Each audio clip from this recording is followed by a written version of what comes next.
Outside of quarterbacks, wide receivers score the most amount of points in fantasy football, but there's a few names out there being taken earlier than they should be in drafts this year.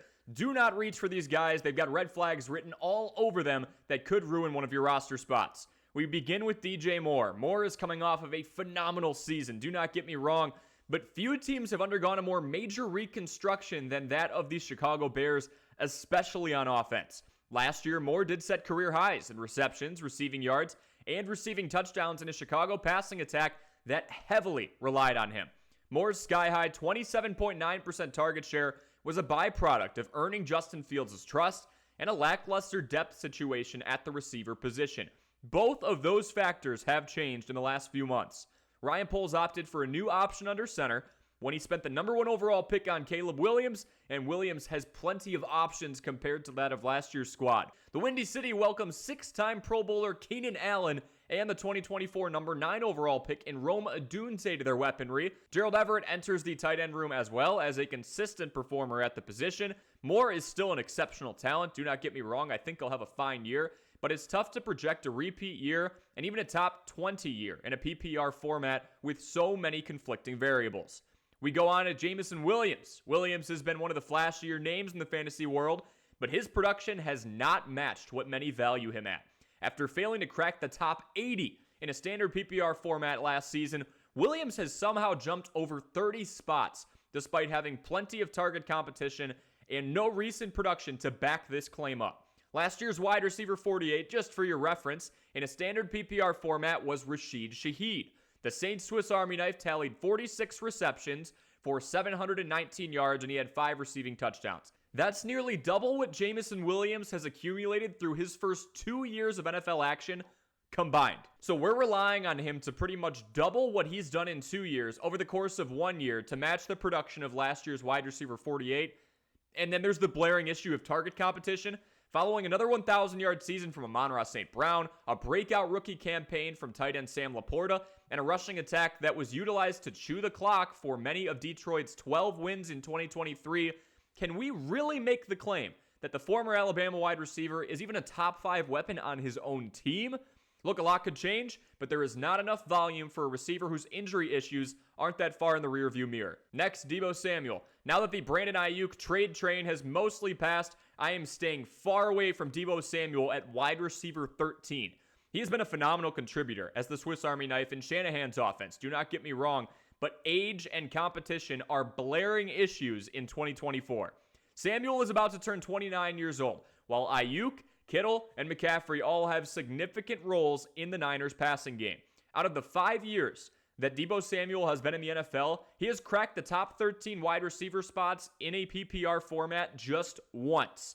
He's cracked the top 30 just twice out of 5 years. His rushing dimension is compelling to watch as a general football fan, but if you think about it in a point per reception format, it doesn't help. Volume-wise, he's only eclipsed 1,000 receiving yards on one occasion, and he's not getting points for those touches on the ground like he would those through the air. I don't hate Deebo Samuel, nothing wrong with him, especially in a run-heavy offense. But wide receiver 13 is way too high of a mark for someone who typically doesn't perform at that level and is competing with a top 5 running back who can catch plenty of passes, a tight end who's also top 5 at his respective position, and a receiver who's only getting better, assuming Ayuk does return coming off of that career year. Up next, Garrett Wilson. Now, while Garrett Wilson himself has done nothing but bolster the fantasy football world's belief in him, myself included, his environment consistently caps his fantasy potential. Subpar quarterback play hindered Wilson's success in his rookie year, yet the Ohio State alum still managed to break that 1,000-yard barrier in 2022. Then Zach Wilson out, and presumably a future Hall of Famer in Aaron Rodgers was supposed to be in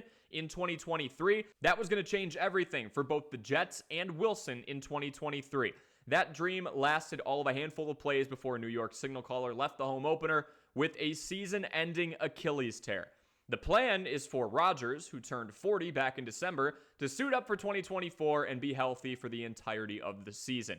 That would make it the 3rd straight year where we've expected more from Garrett Wilson based on his environment, because we know about his talent. This optimism now relies on a couple of aspects. Everything needs to go right here. Rodgers needs to stay healthy. Wilson and Rodgers need to establish a connection despite the fact they haven't had a whole lot of in-game reps.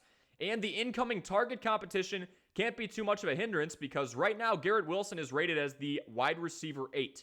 Mike Williams, who racked in north of 1,100 yards back in 2021, joins a receiving room that also features someone that Rodgers brought in Allen Lazard, who was the number 1 receiver for Green Bay in 2022.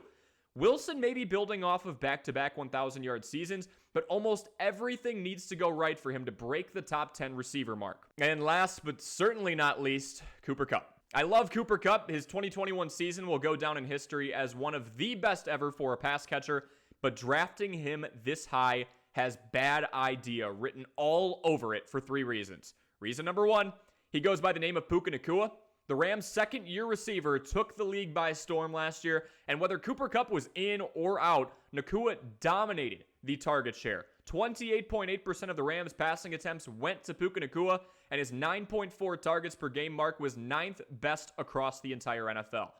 Reason number 2, Kupp is 31 years old already. It might not seem like it considering this will only be year 8 for him. You might be expecting him to be in that 28, 29, 30-year-old range. But Cooper Kupp did play a full 4 years in college, and that made for a later debut than most. There have been a handful of 31-year-old receivers to have top 20 fantasy seasons, Reggie Wayne being a prime example back in 2010. But reason number 3 makes me even more doubtful that Kupp will live up to this preseason standard. Availability has been, is, and likely always will be a concern for Cooper Kupp fantasy owners. Not only is he on the wrong side of 30 years old, but Kupp has missed 13 games over the course of the last 2 years. He's played more than 12 games in 4 of 7 seasons so far, but he's failed to do so in each of the last 2.